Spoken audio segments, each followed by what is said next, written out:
Hi పిల్లలు. ఈరోజు మనం దేవుని మాట వినని ప్రవక్త కోసం తెలుసుకుందాం.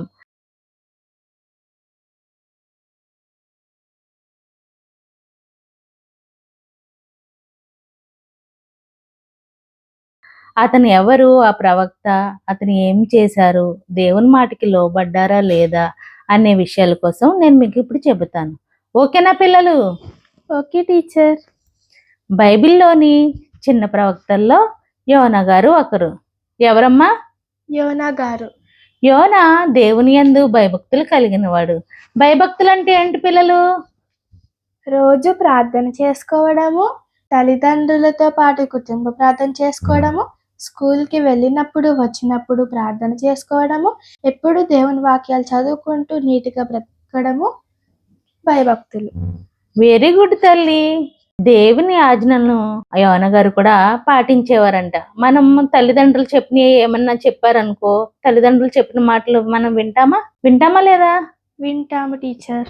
అలాగే యోన గారు కూడా వినేవారంట. దేవుని మాటలను ప్రజలకు ఉపదేశిస్తూ ఉండేవాడంట. దేవుడు బైబిల్ గ్రంథంలో ఏదైతే రాశారో అవన్నీ చెబుతూ ఉండేవారంట. ఎవరు? యోనా గారు. యోనా గారు. యోనా గారు తండ్రి పేరు అమిత్తయి అంట. యోనా గారి తండ్రి పేరు ఏంటమ్మా? అమిత్తయి. వెరీ గుడ్ అల్లి. ఒకసారి యెహోవాకు అతనికి ప్రత్యక్షమై, నినివే పట్టణంలో ఉన్న ప్రజలకు నన్ను మర్చిపోయి నాకు వ్యతిరేకంగా తమకి ఇష్టం వచ్చినట్లు జీవిస్తున్నారు. వారిపై నాకు చాలా కోపం వచ్చేస్తుంది. నువ్వు వెళ్ళు ఆ పట్టణం అంటే ఆ పట్టణాన్ని నాశనం కాబోతుందని నువ్వు ప్రకటించు అని ఆజ్ఞాపిస్తారు. దేవుడు ఏమని చెప్తాడంటే, ఆ పట్టణం నినివే పట్టణం చాలా పాపంతో నిండిపోయి ఉంది. నువ్వు ఆ పట్టణానికి నాశనం రాబోతుందని చెప్పు అనేసి ఎవరిని పంపిస్తారమ్మా? యోనా గారిని పంపిస్తారు టీచర్. ఎక్కడికి పంపిస్తారు? నినివే పట్టణానికి పంపిస్తారు. వెరీ గుడ్ తల్లి. నినివే మహానగరం. దాని జనాభా 1,60,000 మంది ఉండేవారంట. దాని చుట్టూ తిరిగి రావాలంటే 3 రోజులు పడుతుందంట. ఆ నగరంలో ప్రజలు చాలా ధనవంతులు, చాలా తెలివిగలవారు, అయితే చాలా దుర్మార్గులు కూడా. యోనా ఆ పట్టణానికి వెళ్ళడానికి జంకాడంట, భయపడ్డాడంట. వాళ్ళు తన మాట వినరని, తనను చంపుతారని భయపడ్డారంట. అందువలన నినివే పట్టణానికి వెళ్లకుండా మరో చోటికి పోవాలని తలంచాడంట. ఎక్కడికి వెళ్ళమని దేవుడు చెప్పాడు? నినివే పట్టణానికి వెళ్ళమని చెప్పారు. వెళ్ళమని చెప్తే ఏం చేశాడు? విన్నాడా? మాట విన్నాడా? భయపడి వెళ్ళిపోయారు. వెళ్ళిపోయాడు. మరి అలా చేయొచ్చా పిల్లలు? దేవుడు చెప్పిన పని చేయాలా లేదా? చేయాలి టీచర్. కానీ యోనా గారు చేయలేదు. నినివే పట్టణానికి వెళ్లకుండా మరో చోటికి వెళ్ళిపోయాడు కదా. అయితే యొప్పే అనే రేవు పట్టణానికి వెళ్ళి డబ్బులు చెల్లించి తర్షీషా అనే వాడే ఎక్కాడు. వాడ క్రింద భాగానికి వెళ్ళి హాయిగా నిద్రపోయాడంట. మీరు ఎప్పుడన్నా వాడ లైవ్ చూసారా పిల్లలు? చూడలేదు టీచర్. మనము మీ మమ్మీ డాడీ అక్కడ తీసుకెళ్ళలేదా బీచ్కి? ఆ బీచ్లో పడవలు ఉంటాయి, వాడలు ఉంటాయి, చాలా రకాలైనవి ఉంటాయి. మీరు చూడలేదా పిల్లలు? నేను ఒక పిక్చర్ మీకు చూపిస్తాను, సరేనా పిల్లలు? అయితే ఏం చేశారంట, వాడలోకి ఎక్కేశాడంట, టికెట్ తీసుకున్నాడంట, వెళ్ళిపోయి బాగా అడుగు భాగం అనేది ఉంటుంది, ఆ అడుగు భాగంలో వెళ్ళిపోయి హాయిగా నిద్రపోయాడంట. ఎవరు నిద్రపోయారు పిల్లలు? యోనా గారు నిద్రపోయారు టీచర్. వెరీ గుడ్ తల్లి. యోనా చేసిన పనికి దేవుడికి చాలా కోపం వచ్చింది. ఎందుకు కోపం వచ్చింది దేవుడికి? దేవుడు చెప్పిన దగ్గరికి వెళ్లకుండా, నినివే పట్టణానికి వెళ్లకుండా వేరే దగ్గరికి వెళ్ళిపోతారు. దానికి కోపం వచ్చింది కదా. అవును. ఆయన సముద్రంలో పెద్ద తుఫాను రప్పించారు. దేవుడికి కోపం వచ్చేసింది, వెళ్ళమన్న ప్లేస్కి వెళ్ళలేదని. ఆ సముద్రంలో పెద్ద తుఫాన్ని కలిగించారంట, రప్పించేశారంట. ఆ పెద్ద తుఫాన్కి ఆ ఓడ అటు ఇటు అటు ఇటు అదే కదులుతుందంట. అలల తాకిడికి ఓడ బద్దలైపోద్దేమో, మునిగిపోద్దేమో అనేసి అంత భయపడతాం కదా. మనం తుఫాన్లో భయపడతాం కదా, పడిపోద్దేమో, వాటర్ అంతా నిండిపోద్దేమోనని అలా టెన్షన్ పడుతూ ఉంటాం కదా. అటువంటి పరిస్థితిలో యోనా గారు ఉన్నారంట. ప్రయాణికులందరూ ఎంతో కంగారు పడిపోతున్నారంట. వాళ్ళు చాలా మంది ఎక్కుతారు కదా పిల్లలు, వాళ్ళు కూడా చాలా భయపడిపోతున్నారంట. భయపడిపోయి నావికులేమో వాడిని నడిపే వాళ్ళు ఉంటారు కదా, వాళ్ళు కూడా భయపడుతున్నారంట. ఏం చేయాలో అర్థం కావడం లేదంట. వాళ్ళు వాడని అదుపు చేయలేకపోతున్నారంట. అయితే బరువు ఎక్కువైపోయిందా, ఇది మునిగిపోద్దేమో ఈ తుఫాన్‌కని వాళ్ళందరూ భయపడ్డారంట. భయపడుతూ అయితే ఒక పని చేద్దామని ఆ నావికులు ఆలోచించి, ఆ ఓడలో ఉన్న సామానమంతా సముద్రంలోకి విసిరేశారంట. విసిరేస్తే ఏమవుతది, తేలికవుతదని ఆళ్ళ ఉద్దేశం. మునిగిపోకుండా. మరి వాటరు అంతా ఆ ఓడలో పడిపోద్ది కదా! ఆ వాటర్ బరువుకి ఇంకా త్వరగా మునిగిపోతాము. మన వస్తువులన్నీ ఆ సముద్రంలో పాడేస్తే తేలికవుతదని అనుకుని ఆ నావికులు ఏం చేశారంట, ఆ ఓడలో ఉన్నవన్నీ కిందకి పాడేశారంట. అందరూ తమ తమ దేవుళ్ళకి ప్రార్థిస్తున్నారు. అంత ప్రమాదం అనగానే పిల్లలు ఎవరినైనా ప్రార్థన చేసుకుంటామా? దేవుడా కాపాడు, దేవుడా కాపాడు, మా మమ్మీని కాపాడు, నన్ను కాపాడు, మా ఆయనని కాపాడు. ఎవరైతే ఫ్యామిలీతో ఓడెక్కామో వాళ్ళందరి కోసం మనం దేవుడికి ప్రార్థన చేస్తాం కదా! ఏదన్నా ప్రమాదం వస్తే మీరు ప్రార్థన చేస్తారా పిల్లలు?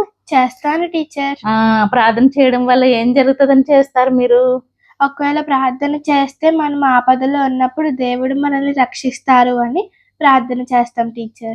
అలాగే ఆ ఓడలో కూడా పెద్ద తుఫాను వచ్చేస్తుంది కదా! మునిగిపోతుందేమో అని వాళ్ళందరూ ఎవరి దేవుడిని నమ్ముకుంటే వాళ్ళ దేవుళ్ళకి ప్రార్థన చేసుకుంటున్నారంట. అయినా తుఫాను తగ్గలేదంట. కొందరు వెళ్ళి యోనాను నిద్రలేపారంట. ఈళ్ళందరూ ప్రార్థన చేసుకుంటే, ఈళ్ళందరూ కంగారుగా ఉంటే యోనా మాత్రం ఎంచక్కా అడుగు భాగంలో నిద్రపోతున్నాడంట. నిద్రపోతుంటే ఈ జనాభా అంతా ఎళ్లి, "ఏంటి ఇంత తుఫానొస్తుంది, ఇంత అలజడొస్తుంది, ఇంత అలజడులు జరుగుతున్నాయి. నువ్వెందుకిలా పడుకొనున్నావని" ఎవరిని లేపుతారు? యోనా గారిని లేపుతారు. వాళ్ళందరూ ఏమని అంటారు తెలుసా? "ఓయి నిద్రపోతా, నీకు కొంచెమైనాను భయం లేదా? లేచి నీ దేవుని ప్రార్థించు. ఆయన దయ చూపిస్తే ఈ తుఫాను ఏమైనా తగ్గుతుందేమో" అని చెప్తారు. వాళ్ళేం చెప్తారు, ఎవరి దేవుడిని వాళ్ళు నమ్ముకుంటున్నారు కదా! ప్రార్థన చేసుకుంటున్నారు కదమ్మా!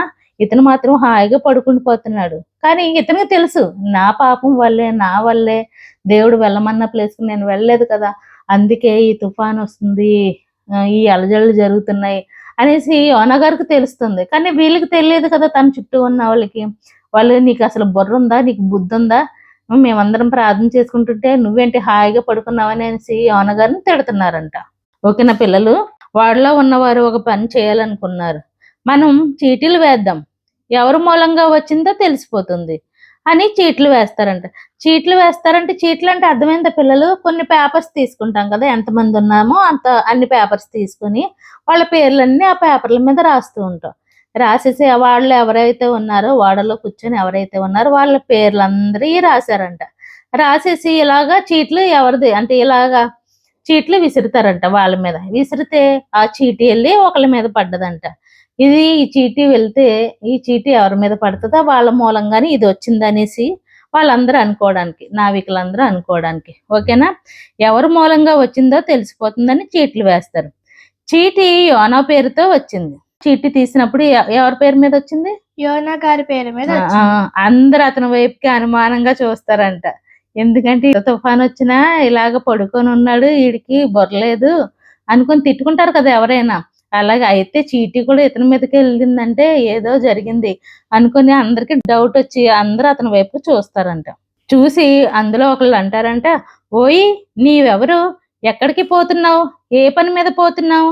దేవునికి కోపం తెప్పించే పని ఏదైనా చేశావా?" అని అడుగుతారంట. ఎవరినడుగుతారు? యోనా గారిని. ఓహ్! గుడ్. అప్పుడు యోనా, "అయ్యా! నేను హెబ్రీయుడిని, సృష్టికర్త అయిన సర్వశక్తిమంతుడైన దేవుని భక్తుడను. కానీ దేవుడు నినివేకి వెళ్ళమంటే తర్షీషుకి పోతున్నాను. దానివల్లే ఈ తుఫాను వచ్చింది.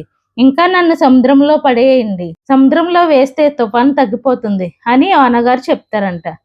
చూసావా? ఆయన దేవుడు వెళ్ళమన్న ప్లేస్‌కి వెళ్ళలేదు గనకే నా వల్లే ఈ తుఫానొస్తుంది. ఈ తుఫాను వల్లే మీ అందరూ ఇబ్బంది పడుతున్నారు. నన్ను ఎత్తుకొని ఆ సముద్రంలో పాడివేస్తే మీకు ఈ ప్రాబ్లమ్ ఉండదనేసి యోనా గారు చెప్తారంట. వాళ్ళు దేవునికి ప్రార్థించారు. దేవుడు ఈ మనుషుల్ని చంపాము అని అపరాధం మాపై రాకుండా చూడండని ప్రార్థించి యోనాని ఎత్తి సముద్రంలో పాడేస్తారంట. పడుకున్న అతన్ని సముద్రంలో పాడేస్తారు కదా! పాడేస్తే వాళ్ళనుకుంటున్నారంట ఇలా పాడేస్తే పాపమేమో, మళ్ళీ దేవుడికి ఏదైనా కోపమొస్తుందేమో అనేసి బాధపడతారంట. నీటిలో మునిగితే చనిపోతారేమో, ఆ అపరాధం మా మీదకొస్తదేమో అనుకోని భయపడుతూ యోనాని సముద్రంలో పడేస్తారంట. వెంటనే సముద్రం శాంతించిందంట. యోనాని నీటిలో పడేయగానే సముద్రం అంతా నిమ్మలమయిందంట. తుఫాను కూడా ఆగిపోయిందంట. టీచర్ ఉమ్. మరి యోనా గారిని నీటిలో వేసినప్పుడు అతనికి ఏం అవ్వలేదు టీచర్? ఏమీ అవలేదు తల్లి. దేవుడు యోనా గారిని కాపాడారు. దేవుని దృష్టి యోనా గారి మీద ఉంది కదా, దేవుడు కాపాడాడు. యోనా అంటే దేవుడికి ఇష్టమే. ఓకేనా? నువ్వు ఈ లెసన్ వింటే నీకు పూర్తిగా అర్థమవుతుంది. ఓకేనా తల్లి? Okay teacher. వెంటనే సముద్రం శాంతించింది. ఈ సంగతి గమనించిన ప్రయాణికులు దేవునికి భయపడ్డారు. ఆయనకు బలులు అర్పించారు. దేవుడే నిజమైన వాడని నమ్మారు. దేవుడు పంపిన ఒక పెద్ద తిమింగలం యోనాను మృంగివేసేసింది. వాళ్ళందరూ యోనాని సముద్రంలో వేసేశారు కదా, వెంటనే దేవుడు తిమింగలాన్ని పంపిస్తారు. తిమింగలాన్ని యోనా గారిని ఇలా వేయగానే తిమింగలం రెడీగా ఉంటది. యోనా గారిని మింగివేస్తుంది. యోన చేప కడుపులో 3 రోజులు ఉన్నారు. ఎన్ని రోజులు ఉన్నారు పిల్లలు? 3 రోజులు. 3 రోజులు ఉన్నారు. తాను చేసిన తప్పుకు క్షమాపణ వేడారు. ఆ కడుపులో నుంచే, చేప కడుపులో ఉన్నారని చెప్పాను కదా, ఆ కడుపులో నుంచే దేవుణ్ణి వేడుకుంటున్నారంట. నీవు నన్ను కాపాడితే బలులు అర్పిస్తాను, మొక్కుబడులు చెల్లిస్తాను. నీవే నాకు దిక్కు, నాకు రక్షణాధారము, నీవు తప్ప నాకెవరూ లేరని దీనంగా ప్రార్థిస్తాడంట. యోన గారు ప్రార్థన చేసుకుంటున్నాడు కదా, భయం పుట్టుకుంది. వెళ్ళమన్న ప్లేస్కి నేను వెళ్ళలేదు కదా, దేవుడికి కోపం వచ్చేసింది, నన్ను సముద్రంలో వీళ్ళు పాడేశారు అని అంటే తనకి చచ్చిపోతానని భయం పుట్టుకొని, నీవే నాకు ఆధారం, నీవే నాకు దిక్కు, నీవే నాకు రక్షణాధారం, నీవు తప్ప నాకు ఎవరు లేరు అని దీనంగా ప్రార్థించాడంట. తప్పు ఒప్పుకున్నాడంట. యెహోవా దేవుడు యోనా ప్రార్థన ఆలకించాడంట. దేవుడు చేపకు ఆజ్ఞ ఇవ్వగానే యోనాను నినివే పట్టణ ప్రాంతంలో సముద్రపు ఒడ్డున కక్కివేసింది. దేవుని వాకును అనుసరించి యోనా నినివే పట్టణానికి వెళ్ళాడు. నగరంలో ఒక్క రోజంతా తిరిగాడు. నినివే ప్రజలకు కలగబోయే ఆపదను గురించి ప్రకటించారు. ఆ మాటలన్నీ విన్న నినివే ప్రజలు గజగజ వణికిపోయారు. ఆ మాటలపై విశ్వాసం ఉంచారు. నగరమంతా ఉపవాసం ప్రకటించారు. గొప్పవారు పేదవారు అనే భేదం లేకుండా అందరూ దీనులై గోనెబట్టలు కట్టుకొని ప్రార్థింపసాగారు. ఈ విషయం తెలుసుకున్న రాజు కూడా దీనుడై గోనెబట్ట కట్టుకొని బూడిదలో కూర్చున్నాడు. పిల్లలు, రాజు మంత్రులు ప్రకటన చేయించారు. ప్రజలందరూ ఉపవాసం ఉన్నారు. పశువులు కూడా మేత మేయలేదు. ప్రజలందరూ దీనులై దేవుని సన్నిధిలో మోకరించారు. దేవునికి ఆ నగరవాసులపై దయ కలిగింది. నినివే పట్టణాన్ని నాశనం చేయడం మానుకున్నారు. నినివే పట్టణం నాశనం కాలేదని యోనా తెలుసుకున్నాడు. వీళ్ళందరి ప్రార్థనతో ఏం జరిగింది?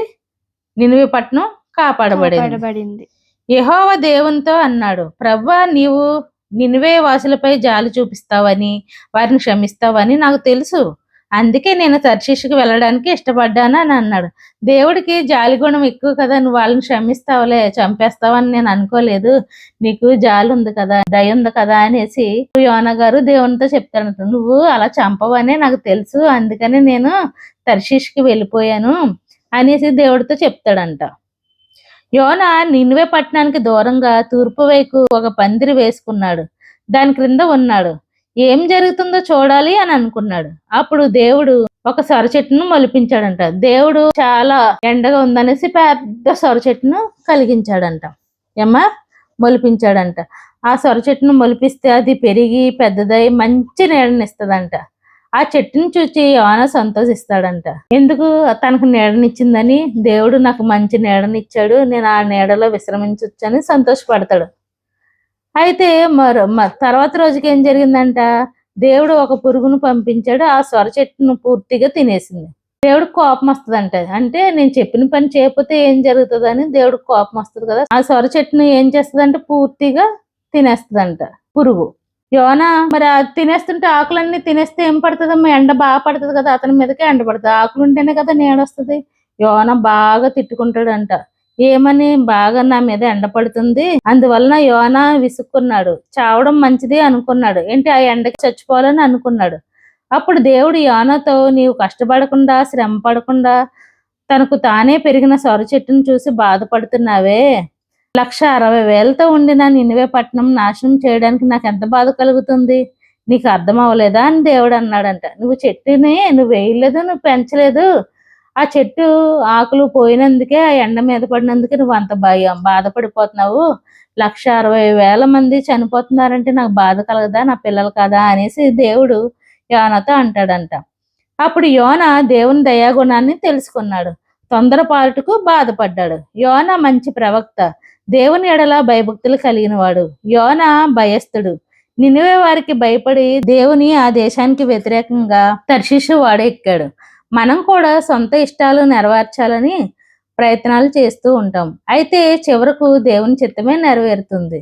దేవుడు మనలను ఎంతగానో ప్రేమిస్తున్నాడు, ఆయన కరుణా సంపన్నుడు అని యోనా కథ వల్ల అర్థమవుతుంది. మనం కూడా దేవుని మాటకి విధేయత కలిగి దేవుని బిడ్డలుగా జీవిద్దాం. అప్పుడు ఆయన కృప మనతో ఉంటుంది. ఓకేనా పిల్లలు? Okay teacher. థ్యాంక్ యూ పిల్లలు.